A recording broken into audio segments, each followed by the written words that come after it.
Hai iblis, gimana? Masih sih godain manusia biar tersesat? Masih lah, karena itu tugas gua. Sampai hari kiamat gua akan tetap menggoda manusia hingga tujuan gua tercapai. Mengajak sebanyak mungkin manusia ke neraka. Ya, gua tahu itu. Tugas itu juga lo sendiri yang mau kan? Karena lo nggak mau nurutin perintah Allah untuk hormat kepada Adam. Kenapa lo lakuin waktu itu? Ya, karena memang gua merasa lebih baik daripada Adam. Sampai kapanpun gua nggak rela Adam diistimewakan. Sebenarnya Allah mau ngasih ampunan lo ke lo melalui perantara doa Nabi Musa waktu itu kan.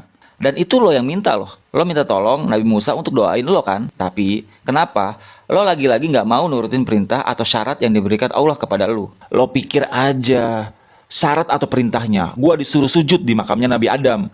Jelas gua nolak lah. Dengerin nih, waktu Nabi Adam hidup aja gua nggak mau sujud. Apalagi ketika dia udah meninggal. Jelas gua nolak persyaratan atau perintah itu. Tapi kan itu perintah Allah. Gak ada urusan, pokoknya gue lebih mulia dari Nabi Adam dan manusia. Ya, terserah lo deh. Susah juga ya nasihatin makhluk sombong kayak lo, iblis. Ah, udahlah, jangan banyak basa-basi. Lo tau kan, gue iblis adalah musuh yang nyata buat lu, buat seluruh manusia. Jadi intinya, lo mau apa dari gue di podcast gak jelas ini? Oke. Gue to the point deh. Gue mau denger cerita lo yang datang ke rumah Rasulullah secara terpaksa. Gue tahu lo tuh makhluk pendusta, tapi waktu lo datang ke rumah Rasulullah, lo jawab semua pertanyaan Rasulullah dengan jujur. Karena kalau waktu itu lo jawab pertanyaan Rasulullah dengan berbohong, satu saja, maka Allah akan jadikan lo debu yang ditiup angin. Ya kan? Dan kalau itu terjadi, cita-cita lo yang ingin mengajak manusia ke neraka akan sia-sia. Ingat, gue tahu ceritanya, dan jika lo jawab bohong di podcast gue ini, gue yang bakal lurusin. Lo udah tahu ceritanya, kenapa nggak cerita langsung aja di podcast gak jelas ini? Ya kalau gue doang yang cerita yang gak seru, makanya gue tambahin karakter lo di sini, di podcast ini, biar seru. Oke lah, lo denger baik-baik ini ya, karena gue nggak bakal ulang ceritanya. Waktu itu gue terpaksa datang ke rumah Rasulullah, dan itu bukan kehendak gue. Seorang malaikat utusan Allah datang ke gue dan berkata, beritahu Muhammad tentang caramu menggoda manusia. Jawablah dengan jujur semua pertanyaannya. Andai kau berdusta satu kali saja, maka Allah akan jadikan dirimu debu yang ditiup angin. Terpaksa deh gue jawab jujur semua pertanyaan Nabi Muhammad. Jadi intinya gini, manusia yang paling gue benci adalah Nabi Muhammad dan orang sepertinya. Bisa dikatakan gue benci orang-orang soleh dan orang-orang yang bertakwa kepada Allah. Gue sangat benci orang alim, orang yang selalu bersuci, orang yang fakir, yang sabar, dan tidak pernah mengeluhkan kesulitannya kepada orang lain. Gue sangat benci. Jika ia tidak mengeluhkan kesulitannya kepada orang lain selama 3 hari, Allah akan memberi pahala orang-orang yang sabar. Gue juga paling benci orang kaya yang bersyukur. Caranya bersyukur, dia mengambil kekayaannya dari tempatnya dan mengeluarkannya juga di tempatnya. Gua juga gak suka sama sahabat Nabi Abu Bakar Siddiq. Ia tidak pernah menurutiku di masa jahiliyah, apalagi dalam Islam. Gue juga paling takut sama sahabat Nabi yang namanya Umar bin Khattab. Demi Allah, setiap bertemu dengannya aku pasti kabur. Dan sahabat Nabi Utsman bin Affan, aku malu kepada orang yang malaikat pun malu kepadanya. Dan sahabat Nabi Ali bin Abi Thalib, aku berharap darinya agar kepalaku selamat dan berharap ia melepaskanku dan aku melepaskannya. Tetapi ia tak akan mau melakukan itu. Gue juga merasa panas dan gemetar jika ada seorang muslim yang melakukan sholat. Karena setiap seorang hamba bersujud 1 kali kepada Allah, Allah mengangkatnya 1 derajat. Gue juga gak suka kepada umat Rasulullah yang berpuasa. Karena tubuh gue terasa terikat hingga ia berbuka. Dan gue seperti orang gila ketika melihat umat Rasulullah berhaji. Gue merasa meleleh laksana timah di atas api jika mendengar ada umat Rasulullah membaca Al-Quran. Dan jika ada yang bersedekah, seakan-akan tubuhku terbelah menjadi 2 dengan gergaji. Karena orang yang bersedekah ada 4 keuntungan baginya, yaitu keberkahan dalam hartanya, hidupnya disukai, sedekah itu kelak akan menjadi hijab antara dirinya dengan api neraka, dan segala macam musibah akan terhalau darinya. Suara kuda perang di jalan Allah itu mematahkan pinggang-pinggang gua. Taubat orang yang bertobat melelahkan tubuh gua. Istighfar di waktu siang dan malam itu membakar hati gua. Muka gua seakan-akan tercoreng ketika ada orang yang sedekah diam-diam. Mataku tertusuk ketika ada orang yang sholat fajar. Kepala gua seakan-akan dipukul ketika ada orang-orang yang sholat berjamaah. Gua sangat terganggu ketika ada orang-orang datang di majelis para ulama. Oh gitu, kasian juga lo ya. Rese lo. Oh ya, lo makan gak sih? Gua juga makan. Gimana cara makan lo? Dengan tangan kiri dan jari gua. Lalu apalagi maksudnya? Ya udah ceritain aja tentang lu, tentang keluarga lu. Ya udah. Gua ceritain tentang keluarga gua. Gua menaungi anak-anak gua di musim panas, di bawah kuku manusia. Teman gua adalah pemakan riba, sahabat gua pejina, teman tidur gua pemabuk, tamu gua pencuri, utusan gua adalah tukang sihir. Yang membuat gua gembira adalah bersumpah dengan cerai kekasih gua, orang yang meninggalkan sholat Jumat. Manusia yang membahagiakan gua adalah Orang-orang yang meninggalkan sholat dengan sengaja. Segala puji bagi Allah yang telah membahagiakan umat Rasulullah dan yang telah menyengsarakanmu. Enggak. No. Nggak akan ada kebahagiaan selama gua hidup hingga hari akhir. Bagaimana mungkin lo bilang bisa berbahagia sementara gua bisa masuk ke dalam aliran darah mereka dan mereka tak bisa melihatku? Demi yang menciptakan gua dan menyesatkan mereka semua, baik yang bodoh atau yang pintar, yang bisa membaca dan tidak bisa membaca, yang durjana dan yang soleh, kecuali hamba Allah yang ikhlas. Siapa orang yang ikhlas menurut lo? Tidak kalau tahu bahwa barang siapa yang menyukai emas dan perak, ia bukan orang yang ikhlas. Jika lo lihat seseorang yang tidak menyukai dinar dan dirham, tidak suka pujian dan sanjungan, Gua bisa pastikan bahwa ia orang yang ikhlas, maka gua meninggalkannya. Selama seorang hamba masih menyukai harta dan sanjungan dan hatinya selalu terikat dengan kesenangan dunia, ia sangat mudah patuh pada gua. Lo denger itu, manusia?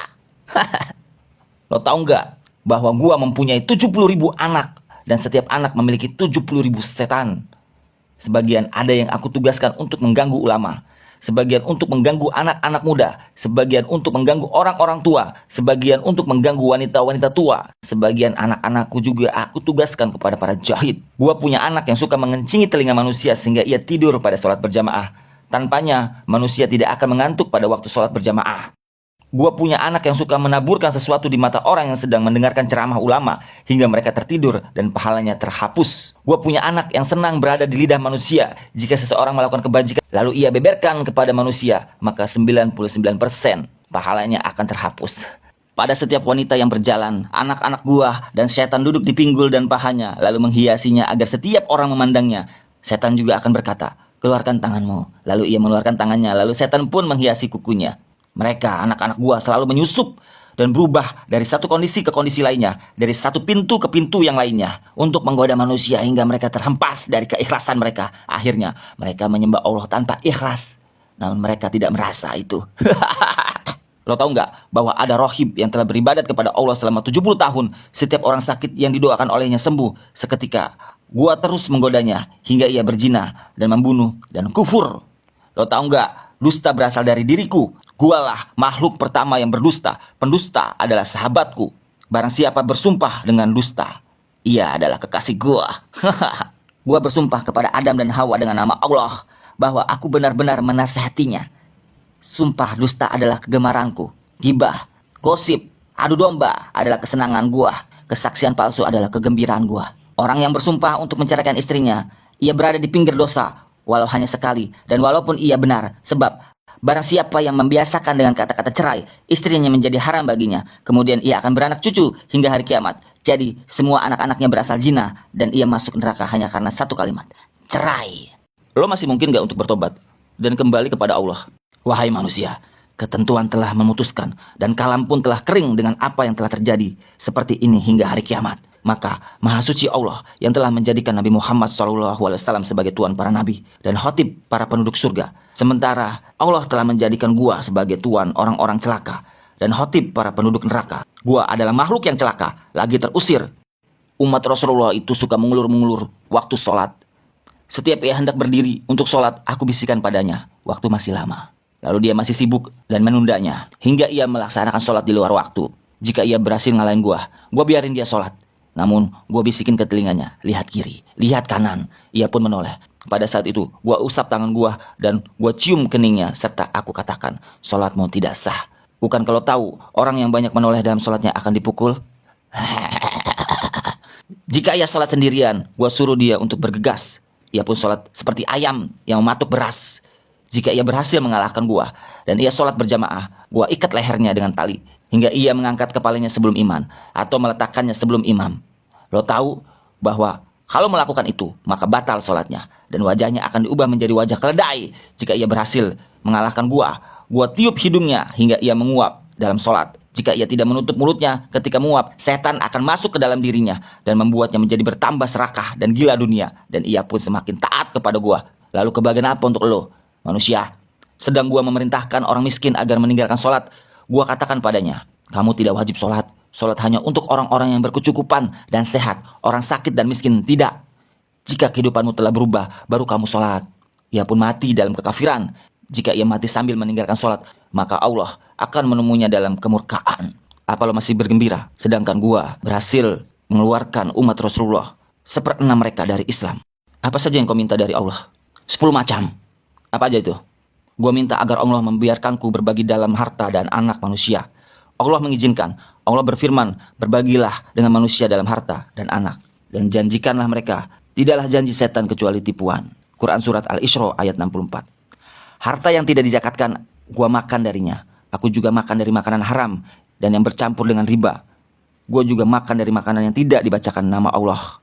Gue minta agar Allah membiarkan gue ikut bersama dengan orang-orang yang berhubungan dengan istrinya tanpa berlindung dengan Allah. Maka setan ikut bersamanya dan anak yang dilahirkan akan sangat patuh kepada setan. Gue minta agar bisa ikut bersama dengan orang-orang yang menaiki kendaraan bukan untuk tujuan yang halal. Gue minta agar Allah menjadikan kamar mandi sebagai rumah gue. Gue minta agar Allah menjadikan pasar sebagai masjid gue. Gue minta agar Allah menjadikan syair sebagai Quran gue. Gue minta agar Allah menjadikan pemabuk sebagai teman gua, teman tidur gua. Gue minta agar Allah memberikan gua saudara, maka ia jadikan orang-orang yang membelanjakan hartanya untuk maksiat sebagai saudara gua. Allah berfirman, orang-orang boros adalah saudara-saudara setan. Quran Surat Al-Isra ayat 27. Gue minta agar Allah membuatkan gua bisa melihat manusia, sementara mereka tidak bisa melihat gua. Dan gue minta agar Allah memberikanku kemampuan untuk mengalir dalam aliran darah manusia. Allah menjawab, silahkan sebagian besar manusia bersama gua di hari kiamat. Lo dengar ini baik-baik manusia. Gua nggak bisa menyesatkan orang sedikit pun. Gua hanya bisa membisikkan dan menggoda. Jika gua bisa menyesatkan manusia, tak akan ada tersisa seorang pun. Sebagaimana Nabi Muhammad SAW tidak bisa memberi hidayah sedikit pun. Rasulullah hanya menyampaikan amanah. Jika Rasulullah bisa memberi hidayah, takkan ada seorang kafir pun di muka bumi ini. Dan gua sudah berkata sejujur-jujurnya. Sudah, gua mau pulang. Gua malas di podcast ini.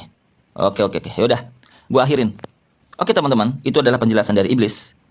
Semoga kita semua bisa berhati-hati atas godaan setan dan iblis. Sesungguhnya, setan atau iblis adalah makhluk yang lemah. Selagi kita ikhlas beribadah kepada Allah. Sampai jumpa di podcast selanjutnya. Wassalamualaikum warahmatullahi wabarakatuh.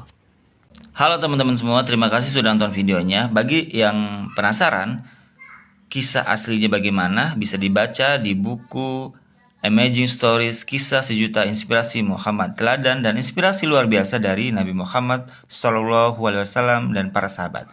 Kisah tadi berada pada halaman, saya cek dulu ya, yang berjudul Pengakuan Jujur Iblis pada halaman 208. Banyak kisah-kisah yang menarik di buku ini juga tentang para sahabat dan berbeda-beda judul. Pokoknya intinya kisah luar biasa ini bisa menginspirasi teman-teman semua. Jadi, bagi yang penasaran dan ingin membeli bukunya, bisa klik keranjang kuning di bawah ini. Thank you teman-teman, semoga berkah selalu.